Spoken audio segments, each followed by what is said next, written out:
Hello everyone, my name is Jennifer Maker and today we are making this gorgeous layered mandala rose. It is so pretty.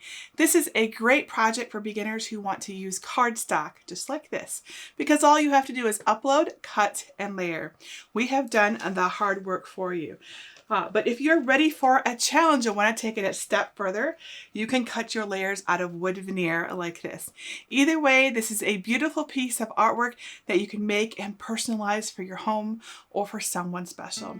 Let me show you what you need to create this rose into either cardstock or veneer, and then we will make it together.